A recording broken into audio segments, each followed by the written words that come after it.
पूरा वीडियो ध्यान से देखिएगा क्योंकि वीडियो के अंत में कुछ क्वेश्चंस दिए गए हैं। उन क्वेश्चंस को इन वीडियो के आधार पर या पिछले जो वीडियो देखे हैं उनके आधार पर आप सॉल्व करिएगा और कल इसके सॉल्यूशंस किए जाएंगे।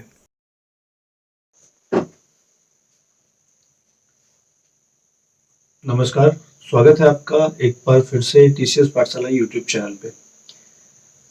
कुछ वीडियोस हम लोगों ने कर लिए थे और हमारी कहानी जहाँ तक पहुँच चुकी थी, हम लोग डिस्कस कर चुके थे कुछ बातें। मतलब नेहरू रिपोर्ट हम लोग चर्चा में आ गई थी, नेहरू रिपोर्ट पढ़ लिया था। थोड़ी बहुत बातें हम लोगों ने साइमन कमीशन के बारे में कर लिया था और साइमन कमीशन नेहरू रिपोर्ट पढ़ने के बाद हम लोगों ने लास्ट लेक्चर को छोड़ा हुआ था कि हम यहाँ से संविधान सभा के निर्माण की बात करेंगे। एक और बात, जैसे मैंने आप सबसे बात की थी और मैंने ऐसा सोचा भी कि बेहतर होगा कि लेक्चर्स के साथ साथ अगर आपको कुछ क्वेश्चंस की छोटी छोटी श्रृंखलाएं मिलती रहें, इसका मतलब है जो भी चीजें हम आपसे बात करें उसके वीडियो के अंत में कुछ क्वेश्चन उनके बेसिस पे या तो पिछले वाले लेक्चर के बेसिस पे अगर आपको दे दिए जाएं तो आपका रिवीजन भी हो जाएगा और इससे आपका कॉन्फिडेंस भी बूस्ट हो जाएगा कि आपको लगेगा कि हाँ, हम लोग जो पढ़े उसका रिजल्ट भी अभी निकला और साथ ही साथ हमें कॉन्फिडेंस हो गया कि हाँ, हमने ये चैप्टर्स पे मास्टरशिप रख ली है या हमको आने लगा, क्वेश्चन सॉल्व होने लगे। तो मैं कोशिश करूंगा आज से ही ये काम चालू करूं और कुछ क्वेश्चंस आपको आज के सेशन के दे दूंगा, जो मैं अगले सेशन में पहले उन्हें डिस्कस कर दूंगा, उनका आंसर बता दूंगा, उन पे डाउट क्लियर कर दूंगा, उसके बाद आगे बढ़ूंगा। आज की कहानी शुरू करते हैं एक छोटी सी इंसिडेंट के साथ। द्वितीय विश्व युद्ध मतलब 1939 से 45 चालू हुआ है और द्वितीय विश्व युद्ध जब चालू हुआ है उसी के पहले 2 वर्ष पहले मतलब 1937 में भारत में इलेक्शन हुए थे और भारत में इलेक्शन हुए थे तो भारतीयों ने भी, मतलब कांग्रेस के भी मेंबर्स ने, मतलब जो स्वराजिस्ट थे जिनका डिमांड था कि भाई हम लेजिस्लेटिव में जाकर के उनके कार्य प्रणाली के हिसाब से हम अपनी मांग मनवाएंगे। तो ये जो क्या कहते हैं चेंजर्स थे, जो चेंज को एक्सेप्ट करना चाह रहे थे, तो ऐसे लोग कांग्रेस के समर्थन से ही इलेक्शन में भाग लेते हैं और अच्छी खासी सीटें जीतते हैं। यहां तक कि मध्य प्रांत में उनका बहुमत भी रहता है। 1937 में उनका बहुमत होता है। 1939 में द्वितीय विश्व युद्ध प्रारंभ हो जाता है और इंसिडेंट यह है कि 1940 में, अब जब द्वितीय विश्व युद्ध प्रारंभ हो जाता है तो ब्रिटेन, जो कि जापान और जर्मनी के विरुद्ध युद्ध लड़ रहा था और वह यह चाहता था कि भारत भी उनके साथ रहे, तो भारतीयों से बिना पूछे ही ब्रिटिश ने, अंग्रेजों ने भारत को अपने पक्ष से द्वितीय विश्व युद्ध में शामिल कर लिया था। ये उन चुने गए प्रतिनिधियों को अच्छा नहीं लगा और उन प्रतिनिधियों ने इसी वजह से, क्योंकि बिना पूछे जब हमको शामिल कर लिया गया, इस नाराज़गी में वो जहाँ जहाँ से निर्वाचित हुए थे वहाँ से इस्तीफ़ा दे देते हैं और अपने पद को त्याग देते हैं।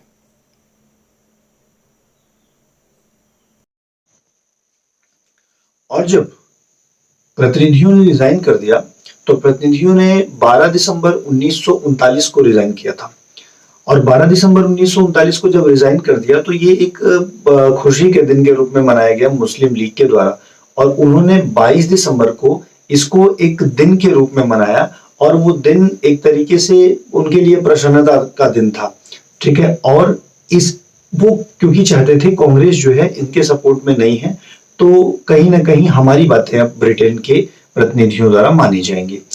और इतना ही नहीं, मार्च 1940 में एक सेशन होता है मुस्लिम लीग का और उस सेशन में मुस्लिम लीग एक अलग नेशन की मांग रख देता है, सेपरेट नेशन की। आज तक इसके पहले सेपरेट नेशन की मांग नहीं हुई थी। 1940 मार्च के सेशन में मुस्लिम लीग ने अलग से नेशन की मांग कर दी कि we want a separate nation Pakistan. तो मार्च में 1940 में ये मांग बनी। क्यों? क्योंकि विरोध में प्रतिनिधियों ने रिजाइन किया, जिसको 22 दिसंबर को इन्होंने क्या कहते हैं खुशी के दिन के रूप में मनाया, और मार्च 1940 में उन्होंने अपने पाकिस्तान की मांग रख दी। यहां से शुरुआत हो जाती है अलग नेशन की मांग की। लेकिन हमें चीजों को बेहतर समझने के लिए और कनेक्टिविटी लाने के लिए आइए समझते हैं कि एक तरफ संविधान सभा का निर्माण करना है, और 1946 में कैबिनेट मिशन भारत आता है, जिसकी चर्चा हम लोगों ने पिछले वीडियो में कर लिया था। कैबिनेट मिशन भारत में आने के बाद उनका मुख्य उद्देश्य था एक तो सरकार गवर्नमेंट बनाना, मतलब एक ऐसे इंतरिम सरकार, इंतरिम गवर्नमेंट का रचना करना, बनाना, जिसके माध्यम से गवर्नमेंट प्रोसीजर्स चल सके, यहाँ का प्रशासन चल सके। दूसरा उनका जो लक्ष्य था वो ये था कि संविधान सभा बनाया जाए, और संविधान सभा बना करके इन्हें संविधान दे दिया जाए, और ये संतुष्ट हो जाए तो ब्रिटेन को वहां से निकलना था। तो संविधान सभा का निर्माण किया जाता है, और संविधान सभा में कुल 389 सीटें एकल संक्रमणीय पद्धति द्वारा, कोई प्रत्यक्ष इलेक्शन नहीं हुआ था, ये इनडायरेक्ट इलेक्शन था, मतलब अप्रत्यक्ष इलेक्शन था। अब इसके डीप में बहुत नहीं जाएंगे कि राज्यों को ए, बी और सी कैटेगरीज में बांटा गया था। आपको अगर पढ़ना है तो आप जाके और इसके बारे में जानकारी ले सकते हैं। लेकिन स्टेट से जो क्या कहते हैं काउंसिल्स थी, वहीं से अप्रत्यक्ष तरीके से एकल संक्रमणीय पद्धति द्वारा ब्रिटिश प्रांतों से 296 सदस्य संविधान सभा में लाए गए, और उस 296 में से भी 292 जो थे वो डायरेक्ट प्रांतों से आए, और 4 जो थे वो चीफ कमिश्नरी से आए। तो इस तरह से 296 लोग ब्रिटिश प्रांतों से आए, और जो भारत का दूसरा हिस्सा था उस समय, ब्रिटिश प्रांत और साथ में देसी रियासत, तो देसी रियासतों को भी इंक्लूड करना था, क्योंकि अगर भारत का संविधान बनना है तो ऐसा तो है नहीं कि आप केवल और केवल ब्रिटिश प्रांत को ले लेंगे और देसी रियासतों को छोड़ देंगे। तो देसी रियासतों के लोगों को मनोनीत किया गया, उसके जो प्रतिनिधि थे उनको मनोनीत किया गया। तो हालांकि शुरुआत में तो लोगों ने नहीं सहमति जताई, धीरे धीरे करते करते 1947 तक उसके 93 मेंबर्स, मतलब 93 सदस्य आते हैं। तो आप 296 और 93 को ऐड करेंगे तो 389 सीटें हो जाएंगी। और इन 296 जो सीटें ब्रिटिश प्रांतों से ली गई थी, ये 3 प्रमुख समुदाय में बांटी गई। 3 प्रमुख समुदाय किसमें? एक तो जनरल का अर्थ यहाँ पे कांग्रेस से है, जिसको 213 सीटें दी गई, और 213 सीटों में से उसके प्रतिनिधि 208 सीटों पे जीत गए। उसके पश्चात दूसरा जो समुदाय था वो मुस्लिम लीग था, मतलब मुस्लिम्स के लिए, और इन्हें कुल 79 सीट्स दी गई, जिसमें से 73 सीट्स ये विन कर पाए, जीत पाए। एक और समुदाय था जिसे सिख समुदाय कहते हैं, उन्हें 4 सीटें दी गई और दे वॉन 1 सीट। तो इस तरीके से ब्रिटिश प्रांतों द्वारा चुने गए 296 सीटों को 3 प्रमुख समुदाय में बांट दिया गया। अब उसके बाद जो बचेंगे वो निर्दलीय होंगे, वो अलग अलग से चुन लिए जाएंगे। इस तरीके से कुल 296 सीटों का निर्वाचन हो जाएगा अप्रत्यक्ष तरीके से। हाँ, एक बात और पूछी जाती है कि जनसंख्या के आधार पर हुआ था, प्रति 10 लाख 1 सीट के आधार पर हुआ था। तो जनसंख्या का आधार था और 10 लाख लोगों पर 1 सीट का प्रावधान था। इस तरीके से संविधान सभा का निर्माण कंप्लीट होता है। अब जब संविधान सभा बन जाती है तो संविधान सभा बनने के बाद संविधान की प्रक्रिया प्रारंभ होनी थी, और संविधान की प्रक्रिया प्रारंभ होने में जब तुरंत बैठक नहीं प्रारंभ हो पाई, तुरंत बैठक ना प्रारंभ हो पाने का रीजन बस इतना सा था कि जिन्ना ने ऑब्जेक्ट कर दिया कि वी विल नॉट पार्टिसिपेट। फिर वही कहानी जोड़ लीजिए, क्योंकि उन्हें एक अलग से नेशन की डिमांड थी। अलग से नेशन के लिए अलग से संविधान सभा होनी चाहिए और अलग से संविधान निर्माण की आवश्यकता होती है। तो इसलिए उन्होंने पार्टिसिपेट नहीं किया, तो थोड़ा डिले हुआ। लेकिन करते करते फिर कांग्रेस ने डिसाइड किया कि चलिए सेशंस को स्टार्ट करते हैं, और क्योंकि कांग्रेस कभी भी इस मूड में नहीं थी, या भारत के लोग इस मूड में नहीं थे कि भारत को 2 भागों में बांट दिया जाए, तो उन्होंने संविधान सभा की प्रक्रिया स्टार्ट कर दी। और पहला सेशन 9 दिसंबर 1946,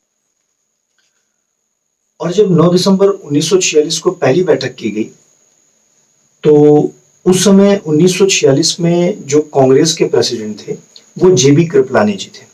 और जेबी कृपलानी, अब ध्यान रखिएगा 1947 में आप आजाद हो जाएंगे, और 1946 के जो कांग्रेस के अध्यक्ष हैं वो जेबी कृपलानी थे।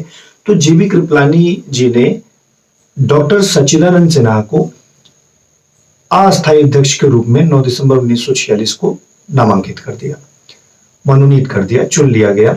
अस्थायी अध्यक्ष वो सबसे अधिक आयु के व्यक्ति थे। तो फ्रांस में एक प्रावधान है कि जब कभी प्रथम बैठक होती है तो वहां पे सबसे अधिक आयु के व्यक्ति को उसका अध्यक्ष मान लिया जाता है। तो ये भी कहा जाता है कि फ्रांस के प्रावधान को की मान्यता को मानते हुए डॉक्टर सत्येंद्र सिन्हा को प्रथम बैठक का अस्थायी अध्यक्ष बना दिया गया।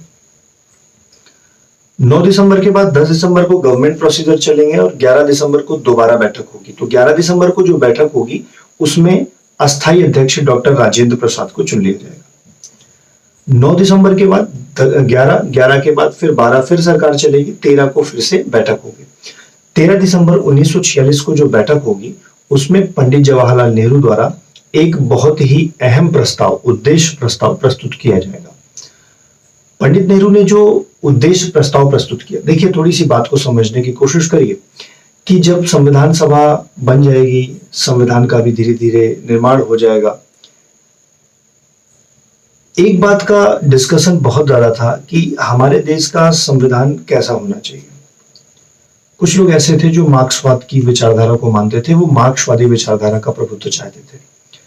कुछ लोग ऐसे थे जो समाजवादी विचारधारा का प्रभुत्व चाहते थे, पूंजीवाद के भी समर्थक थे। तो it was like difficult situation to deal with कि एक ऐसा सेशन, एक ऐसा कंसेंसस बनाया जाए, एक ऐसी सहमति बनाई जाए कि जिससे कोई इशू ना बने। मैं आपको एक बात और यहीं पे बताना चाहता हूं कि जब संविधान सभा का निर्माण होगा और संविधान प्रक्रिया चालू हो जाएगी, बनने लगेगा संविधान, तो उसमें वोटिंग माध्यम से बचने का प्रयास किया गया। वोटिंग माध्यम से बचने का प्रयास करने का एक बड़ा रीजन ये था कि अगर मानिए किसी एक मुद्दे पर वोटिंग की जाती है तो कुछ लोग पक्ष में होंगे और कुछ लोग विपक्ष में होंगे। तो जब पक्ष और विपक्ष एक साथ आएगा तो जो लोग पक्ष में होंगे, चलो वो तो थोड़े बहुत सहमत हो जाएंगे, लेकिन जो विपक्ष में होंगे वो उनको तकलीफ हो जाएगी और वो कहेंगे अगली बार देख लेंगे तुम्हें अगले प्रस्ताव में। तो कहीं ना कहीं बड़ा डिफिकल्ट सिचुएशन बन जाता प्रस्ताव को पारित करवाने में। तो संविधान सभा ने एक राय बनाई कि हम लोग मत नहीं देंगे, इसका प्रावधान वोटिंग माध्यम से नहीं करेंगे, बल्कि अगर किसी चीज में कोई खामी होती है तो हम उसे करेक्ट करने का, मतलब उसका अल्टरनेट ढूंढने का प्रयास करेंगे। एक तरीके से सही भी हुआ और एक तरीके से यह कई विवादों का कारण बन गया। बहुत सारे लोगों की विचारधारा, बहुत सारे लोगों के अमेंडमेंट, सुधार, वो एक तरीके से दब के रह गए। कंसेंसस लाने में, सहमति लाने में बहुत सारी चीजें अप्लाई तो कर दी गई, लेकिन वो धीरे धीरे सामने, जब संविधान प्रचलन में आया तो कई सारे वाद विवाद उस पे सामने। एक बहुत बड़ा मुद्दा सॉल्व हुआ, केशवानंद भारती केस 1973। केस वाद क्या है, क्या क्या घटनाएं थी, ये तो डिस्कस अभी नहीं करेंगे, लेकिन मैं थोड़ी सी बात आपको जरूर बताता हूं कि ये पूरा का पूरा विवाद जो है वो भाग 3 संविधान का, भाग 3 मतलब मौलिक अधिकार, जो अनुच्छेद 12 से अनुच्छेद 35 के अंतर्गत दिया गया, और भाग 4 जो अनुच्छेद 36 से लेके अनुच्छेद 51 तक दिया गया, DPSP directive principle of state policies, राज्य के नीति निर्देशक तत्व। इन दो भागों के बीच में कॉन्फ्लिक्ट्स आए और उन कॉन्फ्लिक्ट्स के कारण आगे चल के केशवानंद भारती केस बहुत ही जरूरी केस माना जाएगा और उस पर एक पूरा का पूरा विवाद बहुत दिनों तक चलेगा, अंततः उसमें निष्कर्ष आएगा। तो हम लोग इस पे डिस्कस करेंगे कभी समय मिलेगा तो इस तरीके से संविधान निर्माण की प्रक्रिया की गई, कैसे, सहमति के आधार पर। अब जब जिन्ना ने मना कर दिया कि संविधान नहीं बनना है, पहली बैठक का बहिष्कार भी कर दिया जिन्ना ने 9 दिसंबर 1946 का, फिर वो द्वितीय बैठक में शामिल हो गए, क्योंकि उन्हें ये लग रहा था कि अगर हम संविधान सभा की बैठक में नहीं शामिल होते हैं तो ये लोग संविधान बना लेंगे और हमें हमारे अलग से नेशन की मांग पूरी नहीं हो पाएगी हमारी। तो 9 दिसंबर के बाद 11 दिसंबर को जब ये बैठक में शामिल होते हैं तो इनका एकमात्र उद्देश्य होता है कि किसी तरीके से बैठक को प्रभावित किया जाए, क्योंकि उन्हें अलग नेशन चाहिए था। इतनी ज्यादा डिस्टर्बेंस होने लगे उस सेशन में कि जो ब्रिटेन के टाइपिस्ट थे, ब्रिटेन के जो भी लोग थे जो संविधान निर्माण प्रक्रिया के लिए जिम्मेदार थे और स्वयं क्या कहते हैं वहां पे बैठते थे, उन्होंने यह बात ब्रिटिश संसद पहुंचाई कि यहाँ का संविधान प्रक्रिया ठीक नहीं चल रहा है, they are demanding 2 different states. तो वहां से एक व्यक्ति लॉर्ड माउंटबेटन, जिन्हें आप अंतिम गवर्नर जनरल, अंतिम वायसराय इनफैक्ट कह सकते हैं, तो लॉर्ड माउंटबेटन को मार्च 1947 में भारत भेजा गया। और मार्च 1947 में जब लॉर्ड माउंटबेटन भारत आए, तो लॉर्ड माउंटबेटन भारत आने का एक ही कारण था कि उन्हें भारत के संविधान को बनवाना था और ये कॉन्फ्लिक्ट हटाना था कि एक नेशन में आजाद होगा या 2 नेशन में आजाद होगा ब्रिटिश भारत। कई सारी मीटिंग की गई, कई सारे प्रस्ताव रखे गए। नेहरू के अच्छे फ्रेंड थे माउंटबेटन जी, और प्रिंसली स्टेट जितने भी थे, देसी रियासतें जितनी थी, अब चूंकि माउंटबेटन जो थे वहां की महारानी के परिवार से थे, तो उनका थोड़ा बहुत अच्छा लिंक बनता था यहाँ के राजा महाराजाओं से, तो इसीलिए उन्हें चुना गया। और वो जब यहाँ पे आए तो different meetings, like many several meetings आप कह लीजिए, रखी गई। और सेवरल मीटिंग्स रखने के बाद भी अंततः निर्णय यही आया कि भारत अकेले नहीं आजाद होगा, 2 स्टेट में आजाद होगा। फाइनली 3 जून 1947 को लॉर्ड माउंटबेटन ने अपनी रिपोर्ट ब्रिटिश संसद को सौंप दी। और जब लॉर्ड माउंटबेटन ने यह रिपोर्ट ब्रिटिश संसद को सौंपी, तो इसी रिपोर्ट को लॉर्ड माउंटबेटन योजना, भारत पाकिस्तान विभाजन योजना या 3 जून योजना कहा जाता है, जिसमें साफ साफ लिखा था कि the British India has to be divided into 2 different dominion, Bharat and Pakistan, and all the princely states are free to join either India or Pakistan or stay free or make their own constitution. इसी के आधार पर भारत को आजाद किया जाएगा और इसी report के आधार पर 2 देशों में बंटवारा हो जाएगा। अब इसके पीछे की थोड़ी सी कहानी समझिए कि जब 11 दिसंबर को राजेंद्र प्रसाद जी अध्यक्ष बन जाते हैं, तो भारत में संविधान निर्माण की प्रक्रिया प्रारंभ होगी। और भारत में जो संविधान निर्माण की प्रक्रिया होगी, वो ढेर सारी समितियों को जिम्मेदारियां सौंप दी जाएंगी कि आप इस मुद्दे पर, लाइक उदाहरण के लिए मान लीजिए कि मौलिक अधिकार, कुछ एक कमेटी होगी, उनका जिम्मेदारी होगा कि मौलिक अधिकार पे आपके राय होने चाहिए। Directive principle of state policies जो होंगी वो कोई और कमेटी करेगी, उसके बारे में राय कोई और कमेटी देगी। नागरिकता का प्रावधान कोई और कमेटी रिकमेंड करेगी। इस तरीके से डिफरेंट कमिटीज को ये जिम्मेदारियां सौंप दी गई थी। अब जब उन सारे के सारे कमिटीज ने लगभग मान के चलिए कि अगस्त 1947 के पहले अपनी सारी की सारी रिपोर्ट सौंप दी थी, मतलब मान लीजिए जून टू अगस्त, ये सारी की सारी रिपोर्ट्स सबमिट कर दी कमिटीज ने। अब जब रिपोर्ट सबमिट हो गई, तो उन सारी के सारी रिपोर्ट को कंपाइल करके, सारी के सारी रिपोर्ट को बना करके एक प्रारूप संविधान का प्रस्तुत करना था। ध्यान रखिएगा कि संविधान जो भारत का बना है वो कई सारे देशों के संविधान से मिलकर के बना है। हालांकि संविधान को बनाने वालों ने तो 60 से अधिक देशों के संविधान को पढ़ा, क्योंकि हम चाहते थे कि बेहतर चीजें, जो भी बेहतर हो जिस संविधान में, हम उसको वहां से उठाएं। लेकिन कुल 10 देशों के संविधान से हमारे देश में प्रावधान लिए गए हैं, और एक बहुत ही इंपॉर्टेंट ब्रिटिश अधिनियम, जिसको आप भारत शासन अधिनियम 1935 कहते हैं, जो एक्चुअली देखा जाए तो तीनों राउंड टेबल कॉन्फ्रेंस का नतीजा था। और ये तीनों राउंड टेबल कॉन्फ्रेंस वही हैं जो साइमन कमीशन की रिपोर्ट पर चर्चा करने के लिए, डिस्कस के लिए बनाई गई थी। मतलब 3 round table conference Simon commission की रिपोर्ट पर डिस्कस हुआ, उसका जो रिजल्ट आया वो 1935 का अधिनियम। हालांकि हम लोगों ने उसे एक्सेप्ट नहीं किया, लेकिन उसके बहुत सारे प्रावधान को, सारे प्रावधानों को हम लोगों ने संविधान में सम्मिलित किया। कई बार ऐसे क्वेश्चन बन जाते हैं कि कौन सा ब्रिटिश अधिनियम ऐसा है जो भारतीय संविधान में बहुत ज्यादा योगदान दिया हुआ है, तो वो भारत शासन अधिनियम 1935। अब जब कहानी यहाँ पे आ जाती है और संविधान की रिपोर्ट सबमिट हो जाते हैं और पूरी तरह से प्रारूप बनना था, तो एक प्रारूप समिति का गठन होता है। प्रारूप समिति एक 7 सदस्यों की समिति थी जिसमें डॉक्टर B.R. अम्बेडकर उसके अध्यक्ष थे।